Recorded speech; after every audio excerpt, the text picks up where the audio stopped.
Mas maganda pa kasi sa umaga, madam people. So, yun na nga, for today's video, ayun nga, at nagluluto tayo ngayon ng pananghalian natin. Ulam yan, guys. So, ayun na nga, lagyan na natin ng magic syrup para sumarap. Ayan, pak, pak, pak. At may kasamang orasyon. Wahay, charing. Naku naman yun. At ayun na nga, nag-promote ka pa ng magic syrup, ha? Ay, naku talaga naman.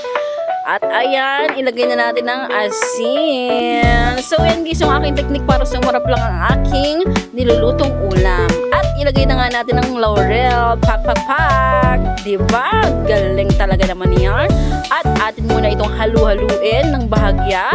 So ayan, malalaman nyo talaga guys ang ating lulutuin after ng maluto nito. Ano daw? So ayan, tikman na natin guys. Lala. Wala pang tikim, may ulala na. Sarap. Sana magustuhan ka ng aking asawa, di ba? At ilagay na natin yung ating mga patatas, guys. Alay, nandyan ng patatas. So, ayan na. Takpan muna natin yan, guys. Bilisan mo. Takpan mo na yan. Ano ba naman yan? Yan. Takpan na yan. At, ayan na nga, guys, ang ating niluluto. Diba? Parang masarap naman siya, guys. Ano ba sa tingin nyo, guys? Masarap ba o hindi? Comment down below, guys, ha? Kung masarap o hindi. Yan. Thank you for watching. Mwah.